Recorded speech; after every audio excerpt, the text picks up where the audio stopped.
Hi guys, welcome back to my YouTube channel. ಇವತ್ತಿನ ಒಂದು ಸೆಷನಲ್ಲಿ ಬಂದು ನಾನು ನಿಮಗೆ V lookup versus H lookup ಹೇಗೆ ಯೂಸ್ ಮಾಡೋದು ಅನ್ನೋದನ್ನು ಹೇಳ್ಕೊಡ್ತೀನಿ. ಒಂದು ಸಮ್ ರಾ ಡೇಟಾ ತಗೊಂಡಿದ್ದೀನಿ. ಆ ರಾ ಡೇಟಾ ಪ್ರಕಾರ ನಾನು ನಿಮಗೆ ಹೇಗೆ ವಿತ್ ಎಕ್ಸಾಂಪಲ್ ನಿಮಗೆ ಹೇಗೆ ವರ್ಕ್ ಆಗುತ್ತೆ ಎಚ್ ಲುಕಪ್ ಮತ್ತು ವಿ ಲುಕಪ್ ಅನ್ನೋದನ್ನ ಹೇಳ್ಕೊಡ್ತೀನಿ. ಬನ್ನಿ, ಈಗ ಸ್ಕ್ರೀನ್ ಏನು ಕಾಣಿಸ್ತಿದೆ ಇದು ಬಂದು ರಾ ಡೇಟಾ. ಈ ರಾ ಡೇಟಾಗೆ ಇಲ್ಲಿ ನೋಡಿ ವಿ ಲುಕಪ್ದೊಂದು ಶೀಟ್ನ ಕ್ರಿಯೇಟ್ ಮಾಡಿದ್ದೀನಿ ಮತ್ತು ಎಕ್ಸ್ ಲುಕಪ್ ಒಂದು ಶೀಟ್ನ ಕ್ರಿಯೇಟ್ ಮಾಡಿದ್ದೀನಿ. ಸೊ ಇದು ಹೇಗೆ ವರ್ಕ್ ಆಗುತ್ತೆ ಅಂತ ಇವತ್ತಿನ ಸೆಷನ್ನಲ್ಲಿ ನಾನು ನಿಮಗೆ ಎಕ್ಸ್ಪ್ಲೈನ್ ಮಾಡ್ಕೊಡ್ತೀನಿ. ಬನ್ನಿ, ಫಸ್ಟ್ ವಿ ಲುಕಪ್ಪಲ್ಲಿ ನಿಮಗೆ ಎಕ್ಸ್ಪ್ಲೈನ್ ಮಾಡ್ಕೊಡ್ತೀನಿ. ನೋಡಿ, ಇಲ್ಲಿ ಸಮ್ ಐ ಡಿಸ್ ಇದೆ, ಸಮ್ ಡಿಪಾರ್ಟ್ಮೆಂಟ್ಸ್ ಇದೆ. ಸೆಕೆಂಡ್ ಎಕ್ಸಾಂಪಲ್ಲಿ IDs plus email ID ಇದೆ. ಇದನ್ನು ನಾವು ವಿ ಲುಕಪ್ ಯೂಸ್ ಮಾಡಿ ಹೇಗೆ ಇಲ್ಲಿಗೆ ಕಾಪಿ ಪೇಸ್ಟ್ ಮಾಡೋದು ಅಂತ ಹೇಳ್ಕೊಡ್ತೀನಿ. ಯಾಕೆಂದರೆ ಸಮ್ಟೈಮ್ಸ್ ನಾವು ಏನು ಮಾಡ್ತೀವಿ, ಈಗ ಫಾರ್ ಎಕ್ಸಾಂಪಲ್ ಇಲ್ಲಿ 1151 ಎಂಪ್ಲಾಯಿ ಐ ಡಿ ಏನಿದೆ ಇವ್ರದ್ದು ಯಾವ ಡಿಪಾರ್ಟ್ಮೆಂಟ್ ಅನ್ನೋದನ್ನು ನಾವು ಇಲ್ಲಿ ಚೆಕ್ ಮಾಡಬೇಕು. 1151. ಸೊ ಈ ಐ ಡಿ ಬಂದು ಮಾರ್ಕೆಟಿಂಗ್ ಡಿಪಾರ್ಟ್ಮೆಂಟ್. ಇವ್ರನ್ನ ನಾವು ಕಾಪಿ ಮಾಡಿಕೊಂಡು ಇಲ್ಲಿ ಹೋಗಿ ಪೇಸ್ಟ್ ಮಾಡೋದು.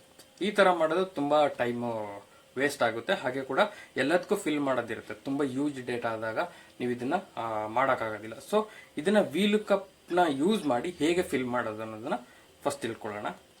Just is equal to V lookup. ನಾವು ಯಾವುದು ಎಕ್ಸೆಲಲ್ಲಿ ಬಂದು ಯಾವ ಒಂದು ಫಾರ್ಮುಲಾ ಯೂಸ್ ಮಾಡಬೇಕು ಅಂದ್ಕೊಳ್ತೀವಿ ಅದೇ ಫಾರ್ಮುಲಾನ ಇಲ್ಲಿ ಹಾಕಬೇಕಾಗುತ್ತೆ.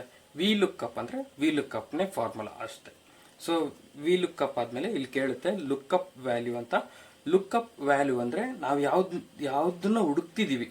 ಸೊ 1151 ಅನ್ನೋ ಐ ಡಿಯಿಂದ ಡಿಪಾರ್ಟ್ಮೆಂಟ್ನ ಹುಡುಕ್ತಿದ್ದೀವಿ. ಸೊ ಫಸ್ಟು ಐ ಡಿನ ಸೆಲೆಕ್ಟ್ ಮಾಡ್ಕೋಬೇಕು, ಇಲ್ಲಿ ರಾ ಡೇಟಾಗೆ ಹೋಗಿ ನಾವಿಲ್ಲಿ ಸೆಲೆಕ್ಟ್ ಮಾಡಿರೋದು ಐ ಡಿ ಅಲ್ಲ, ಐ ಡಿಯಿಂದನೇ ಕಾಪಿ ಮಾಡ್ಕೊಬೇಕು. ಜಸ್ಟ್ ನಮಗೆ ಬೇಕಾಗಿರೋದು ಡಿಪಾರ್ಟ್ಮೆಂಟ್ 2, 3, 4, 5 ಐದನೇ ಕಾಲಮಲ್ಲಿ ಬಂದು ಡಿಪಾರ್ಟ್ಮೆಂಟ್ ಇರೋದು. ಜಸ್ಟ್ 5, 0 ಎಂಟರ್ ಪ್ರೆಸ್ ಮಾಡಿದ್ರೆ ಡೇಟಾ ಫಿಲ್ ಆಗುತ್ತೆ. ಸೊ ಡೇಟಾ ಫಿಲ್ ಆದಮೇಲೆ ಜಸ್ಟ್ ಎಲ್ಲದಕ್ಕೂ ಅದೇ ರೀತಿ ಮಾಡೋ ಅವಶ್ಯಕತೆ ಇಲ್ಲ. ಜಸ್ಟ್ ಈ ಪ್ಲಸ್ ಮಾರ್ಕ್ ಮೇಲೆ ಕ್ಲಿಕ್ ಮಾಡಿಬಿಟ್ಟು ಡಬಲ್ ಟ್ಯಾಪ್ ಮಾಡಿದ್ರೆ ಆಟೋಮೆಟಿಕ್ ಎಲ್ಲ ಅದೇ ಫಿಲ್ ಆಗುತ್ತೆ. ಸೊ ಹಾಗೇನೆ ಸೆಕೆಂಡ್ ಎಕ್ಸಾಂಪಲ್ ತಿಳ್ಕೊಳ್ಳೋಣ. ಸೆಕೆಂಡ್ ಎಕ್ಸಾಂಪಲ್ ಅಲ್ಲಿ ಬಂದು ಇಮೇಲ್ ಐ ಡಿನ ನಾವು ಫಿಲ್ ಮಾಡಬೇಕಾಗುತ್ತೆ. ಆ ಒಂದು ಎಂಪ್ಲಾಯ್ ಐ ಡಿ ಯಾರ್ದಿದೆ ಆ ಐ ಡಿ ಬಂದು ಯಾರ ಒಂದು ಇಮೇಲ್ ಐ ಡಿಯಿಂದ ಬರುತ್ತೆ ಅನ್ನೋದನ್ನ ಕಂಡುಹಿಡಿಯಬೇಕಾಗಿರುತ್ತೆ. Just same formula is equal to V lookup. ಐ ಡಿನ ಸೆಲೆಕ್ಟ್ ಮಾಡ್ಕೊಳ್ತಿದ್ದೀವಿ. ಜಸ್ಟ್ ರಾ ಡೇಟಾಗೆ ಹೋಗ್ತಾ ಇದ್ದೀವಿ. ನಾವು ಐ ಡಿಯಿಂದ ಸೆಲೆಕ್ಟ್ ಮಾಡಿರೋದ್ರಿಂದ ಐ ಡಿಯಿಂದನೇ ನಾವು ಡ್ರ್ಯಾಗ್ ಮಾಡ್ಕೋಬೇಕಾಗುತ್ತೆ ಎಲ್ಲ ಸೆಲ್ಗಳನ್ನೂ ಕೂಡ. ಸೊ 1, 2 ಇಲ್ಲಿ ನಾನು ಏನಕ್ಕೆ 3, 4, 5 ಅಂತ ಸೆಲೆಕ್ಟ್ ಮಾಡಿಲ್ಲ. ಜಸ್ಟ್ ಇಮೇಲ್ ಐ ಡಿ ಬಂದು ಎರಡನೇ ಕಾಲಮಲ್ಲಿ ಇದೆ. ಜಸ್ಟ್ ನಮಗೆ ಎರಡನೇ ಕಾಲಮೇ ಸಾಕಾಗುತ್ತೆ. ಜಸ್ಟ್ 2, 0 ಜಸ್ಟ್ ಎಂಟರ್ ಪ್ರೆಸ್ ಮಾಡಿದ್ರೆ ಆ ಒಂದು ಐ ಡಿ ಕೂಡ ಫಿಲ್ ಆಗುತ್ತೆ. 1151ಗೆ ಅಭಿಷೇಕ್ ಅನ್ನೋರು. ಆ್ಯಂಡ್ ಲಾಸ್ಟ್ ನೋಡಿ ಈ ಥರ ಆಟೋಮೆಟಿಕ್ ಫಿಲ್ ಆಗುತ್ತೆ. ಫಾರ್ ಎಕ್ಸಾಂಪಲ್ ಈಗ ನಾವು ಇದೇ ಒಂದು ಐ ಡಿನ ಕಾಪಿ ಮಾಡ್ಕೊಳ್ಳೋಣ. ಯಾವುದು ಇಮೇಲ್ ಐ ಡಿನ ಕಾಪಿ ಪೇಸ್ಟ್ ಮಾಡ್ತಾ ಇದ್ದೀನಿ. ಜಸ್ಟ್ ಈ ಇಮೇಲ್ ಐ ಡಿ ಅವ್ರಿಗೆ ಎಷ್ಟು ಸ್ಯಾಲ್ರಿ ಬರ್ತಿದೆ ಅನ್ನೋದು ನಮ್ಗೆ ಗೊತ್ತಾಗಬೇಕಾಗುತ್ತೆ. ನಾವು ಜಸ್ಟ್ ಇವಾಗ ಇಲ್ಲಿಂದ ಐ ಡಿಯಿಂದ ಎಕ್ಸಾಂಪಲ್ ತಗೊಳ್ತಿದ್ದೋ. ಇವಾಗ ಒಂದು ಇಮೇಲ್ ಐ ಡಿಯಿಂದ ನಾವು ಒಂದು ಎಕ್ಸಾಂಪಲ್ ತಗೊಳ್ಳೋಣ, ಓಕೆನಾ. Just same formula is equal to V lookup. Lookup value ಅಂದರೆ ಯಾವುದು ಫಸ್ಟ್ ಇದು ಇವ್ರಿಗೆ ಸರ್ಚ್ ಮಾಡ್ತಿರೋದು. ಸೊ ಅವ್ರನ್ನ ಫಸ್ಟ್ ಸೆಲೆಕ್ಟ್ ಮಾಡ್ಕೊಳ್ತೀವಿ, ರಾ ಡೇಟಾಗೆ ಹೋಗಿ ನಾವಿಲ್ಲಿ ಐ ಡಿಯಿಂದ ಸೆಲೆಕ್ಟ್ ಮಾಡೋ ಹಾಗಿಲ್ಲ. ಯಾಕೆಂದರೆ ನಾವು ಸೆಲೆಕ್ಟ್ ಮಾಡಿರೋದು ಇಮೇಲ್ ಐ ಡಿ. ಇಮೇಲ್ ಐ ಡಿಯಿಂದನೇ ಸೆಲೆಕ್ಟ್ ಮಾಡ್ಕೋಬೇಕು.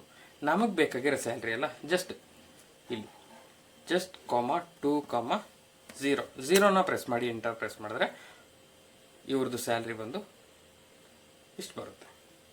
ಸೊ ಸೇಮ್ ಹಾಗೇನೆ ಇಮೇಲ್ ಐ ಡಿಯಿಂದ ಅವ್ರ ಡಿಪಾರ್ಟ್ಮೆಂಟ್ ಯಾವುದು ಅಂತಲೂ ಕೂಡ ಸೇಮ್ ಫಾರ್ಮುಲಾ ಯೂಸ್ ಮಾಡಿ ಇದನ್ನು ಫಿಲ್ ಮಾಡ್ಬೋದು. ಜಸ್ಟ್ ಇದನ್ನು ಕೂಡ ಜಸ್ಟ್ ವಿ ಲುಕಪ್ ಸೆಲೆಕ್ಟ್ ಮಾಡ್ಕೊಳ್ತಿದ್ದೀನಿ. ಇಲ್ಲಿ ಹೋಗಿ 1, 2, 3, 4, 0 ಸೊ ನಮಗೆ ಇಷ್ಟು ಡೇಟಾ ಬೇಕಿರುತ್ತೆ. ನಿಮಗೆ ಇವಾಗ ಫಾರ್ ಎಕ್ಸಾಂಪಲ್ ಇಲ್ಲಿಂದ ಗೊತ್ತಾಯ್ತು ನಿಮಗೆ ಒಂದೊಂದು ಐ ಡಿ ಮಾತ್ರ ಸೆಲೆಕ್ಟ್ ಮಾಡ್ಕೊಳ್ತಿದ್ದು. ಈಗ ಫಾರ್ ಎಕ್ಸಾಂಪಲ್ ಈ ಇಮೇಲ್ ಐ ಡಿಗೆ ಅವನು ಯಾವ ಡಿಪಾರ್ಟ್ಮೆಂಟು ಅನ್ನೋದು ಮಾತ್ರ ನಾವು ಒಂದೊಂದು ಸೆಲ್ ಇದ್ದಾಗ ಮಾತ್ರ ಆ ಥರ ವರ್ಕ್ ಮಾಡ್ತಿದ್ವಿ. ಇವಾಗ ಫಾರ್ ಎಕ್ಸಾಂಪಲ್ ಈಗ ಸೆಕೆಂಡ್ ಎಕ್ಸಾಂಪಲ್ ಇದೆ ನೋಡಿ, ಇದು ಈಗ ಈ ಬಾಕ್ಸ್ ತೋರಿಸ್ತಾ ಇದ್ದೀನಿ. ಈ ಬಾಕ್ಸಲ್ಲಿ ಸ್ಯಾಲ್ರಿ, ಟಾರ್ಗೆಟು, ಡಿಪಾರ್ಟ್ಮೆಂಟು, ಲೊಕೇಶನು ಇಷ್ಟು ಕೂಡ VLOOKUP ಯೂಸ್ ಮಾಡಿ ಒಂದೇ ಸಲ ಆಟೋಮೆಟಿಕ್ ಫಿಲ್ ಆಗಬೇಕು. ಅದನ್ನು ಹೇಗೆ ಫಿಲ್ ಮಾಡೋದು? ಜಸ್ಟ್ VLOOKUP ಫಾರ್ಮುಲಾನೇ ಯೂಸ್ ಮಾಡಬೇಕು. ಸೊ ಯೂಸ್ ಮಾಡೋಣ ಬನ್ನಿ, ತೋರಿಸ್ತೀನಿ.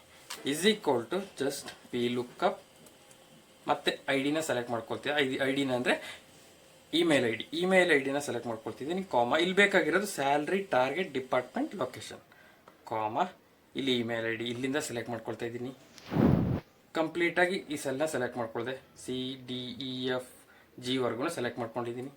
ಇಲ್ಲಿ ಫ್ಲವರ್ ಬ್ರ್ಯಾಕೆಟ್ನ ಓಪನ್ ಮಾಡಬೇಕು. ನೀವು ಫ್ಲವರ್ ಬ್ರ್ಯಾಕೆಟ್ನ ಓಪನ್ ಮಾಡಿ ಜಸ್ಟ್ 1 2 ಇಲ್ಲಿ 2 ಇಂದ ಸ್ಟಾರ್ಟ್ ಆಗುತ್ತೆ ಅಲ್ವಾ, 2, 3, 4, 5 ಫ್ಲವರ್ ಬ್ರ್ಯಾಕೆಟ್ನ ಕ್ಲೋಸ್ ಮಾಡಿ ಜಸ್ಟ್ 0ನ.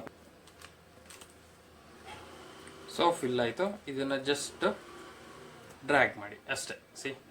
ಅವ್ರದ್ದು ಸ್ಯಾಲ್ರಿ ಎಷ್ಟಿದೆ, ಅಕೌಂಟ್ ಯಾವ ಡಿಪಾರ್ಟ್ಮೆಂಟಲ್ಲಿ ವರ್ಕ್ ಮಾಡ್ತಿದ್ದಾರೆ, ಯಾವ ಒಂದು ಲೊಕೇಶನಲ್ಲಿ ಅವರು ವರ್ಕ್ ಮಾಡ್ತಿದ್ದಾರೆ, ಇಷ್ಟು ಕೂಡ ಸಿಗುತ್ತೆ. ಜಸ್ಟ್ ನಾವು ಹಾಕಿರೋದೇನು VLOOKUP ಫಾರ್ಮುಲಾನೇ. ಅದೇ ಫಾರ್ಮುಲಾ ಆದಮೇಲೆ ನಮ್ಗೆ ಎಷ್ಟು ಕಾಲಮ್ ಫಿಲ್ ಹಾಕಬೇಕು ಆ ಸೆಲ್ನ ಸೆಲೆಕ್ಟ್ ಮಾಡಿ ಅಲ್ಲಿಂದ ನಾವು ಫಿಲ್ ಮಾಡಿ ನಾವು ಎಂಟರ್ನ ಪ್ರೆಸ್ ಮಾಡಿದ್ರೆ ಆಟೋಮೆಟಿಕ್ ಫಿಲ್ ಆಗುತ್ತೆ. ಇದು ಒಂದು ಸಿಂಪಲ್ ಟ್ರಿಕ್ಸ್. ಇದು ಅಟ್ ಎ ಟೈಮ್ ಒಂದು 3-4 ಸೆಲ್ ಫಿಲ್ ಆಗಬೇಕಂದ್ರೆ ಈ ಫಾರ್ಮುಲಾನ ಯೂಸ್ ಮಾಡಬೇಕು VLOOKUP ಅಲ್ಲಿ. ಇದೇ ರೀತಿ ಇದೇ ಬಾಕ್ಸಸ್ನ XLOOKUP ಅಲ್ಲಿ ಹೇಗೆ ವರ್ಕ್ ಮಾಡೋದು, ನಮಗೆ XLOOKUP ಬೆಟರ್ ಆಗಿದೆ. ಸೊ ಬನ್ನಿ ಅದನ್ನು ಕೂಡ ನಾನು ನಿಮಗೆ ಎಕ್ಸ್ಪ್ಲೇನ್ ಮಾಡಿಕೊಡ್ತೀನಿ. ಸೇಮ್ ಅದೇ ಒಂದು ಫಾರ್ಮ್ಯಾಟ್ನ ಅಥವಾ ಎಕ್ಸಾಂಪಲ್ಸ್ನ ತಗೊಂಡಿದ್ದೀನಿ. ಜಸ್ಟ್ ಇದಕ್ಕೆ ನಾವು XLOOKUPನ ಹಾಕೊಳ್ಳೋಣ. = ಐಡಿನ ಮತ್ತೆ ಸೆಲೆಕ್ಟ್ ಮಾಡ್ಕೊತಿದ್ದೀನಿ. ರಾ ಡೇಟಾಗೆ ಹೋಗಿ ನಾವು ಐಡಿನ ಸೆಲೆಕ್ಟ್ ಮಾಡ್ಕೊಂಡಿದ್ದೀವಿ. ಇಲ್ಲೂ ಬಂದು ID ಕಾಲಮ್ನೇನೆ ಸೆಲೆಕ್ಟ್ ಮಾಡ್ಕೊಬೇಕು, ನಮ್ಗೆ ಡೈರೆಕ್ಟಾಗಿ ಯಾವ ಒಂದು ಆನ್ಸರ್ ಬೇಕೋ ಆ ಕಾಲಮ್ನ ಸೆಲೆಕ್ಟ್ ಮಾಡ್ಕೋಬೇಕು. ಸೊ ನಾವು ಬಂದು ಇಲ್ಲಿ ಡಿಪಾರ್ಟ್ಮೆಂಟ್ ಹೋಗ್ತಾ ಇರೋದ್ರಿಂದ ಡಿಪಾರ್ಟ್ಮೆಂಟ್ ಕಾಲಮ್ ಮಾತ್ರ ಸೆಲೆಕ್ಟ್ ಮಾಡಿ ಎಂಟರ್ನ ಪ್ರೆಸ್ ಮಾಡ್ತೀವಿ. ಮತ್ತು ಸೇಮ್ ಇದು ಕೂಡ ಡಬಲ್ ಟ್ಯಾಪ್ ಮಾಡಿದ್ರೆ ಆಟೋಮೆಟಿಕ್ ಎಲ್ಲ ಸೆಲ್ಲು ಫಿಲ್ ಆಗುತ್ತೆ. ಹಾಗೆಯೇ ಸೇಮ್ XLOOKUP ಯೂಸ್ ಮಾಡಿ ಇಮೇಲ್ ಐಡಿ ಮತ್ತೆ ಫಿಲ್ ಮಾಡೋಣ. = XLOOKUP, ಮತ್ತು ರಾ ಡೇಟಾಗಿ ಬರ್ತೀವಿ, ಐಡಿನ ಸೆಲೆಕ್ಟ್ ಮಾಡ್ಕೊಳ್ತೀವಿ, ಇಲ್ಲಿ ನಮಗೆ ಬೇಕಾಗಿರೋದೇನು ಅವ್ರದ್ದು email ID. So email ID ಕಾಲಮ್ನ ಸೆಲೆಕ್ಟ್ ಮಾಡಿಕೊಂಡು ಜಸ್ಟ್ ಎಂಟರ್ನ ಪ್ರೆಸ್ ಮಾಡ್ತೀವಿ. ಹಾಗೆಯೇ ಅವ್ರದ್ದು ಡಿಪಾರ್ಟ್ಮೆಂಟು ಕೂಡ ಹಾಗೆಯೇ ಜಸ್ಟ್ XLOOKUP ಇಮೇಲ್ ಐಡಿನ ಸೆಲೆಕ್ಟ್ ಮಾಡ್ಕೊಳ್ತಿದ್ದೀನಿ. ರಾ ಡೇಟಾಗೆ ಹೋಗಿ ಇಮೇಲ್ ಐಡಿ,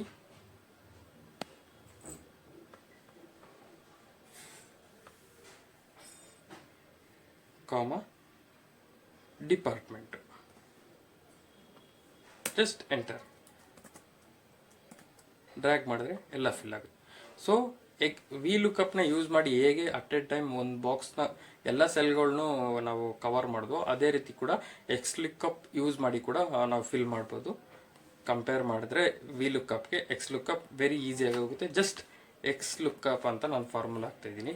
ಇಲ್ಲಿ ಬಂದು ಐಡಿನೇ ಸೆಲೆಕ್ಟ್ ಮಾಡಿ ಜಸ್ಟ್ ಇಲ್ಲಿ ಹೋಗಿ ಐಡಿನ ಸೆಲೆಕ್ಟ್ ಮಾಡಿ, ನಮಗೆ ಬೇಕಾಗಿರೋದು ಈ ಕಾಲಮ್. ಜಸ್ಟ್ ಇದನ್ನು ಎಂಟರ್ ಪ್ರೆಸ್ ಮಾಡಿದ್ರೆ ಆಟೋಮೆಟಿಕ್ ಬರುತ್ತೆ.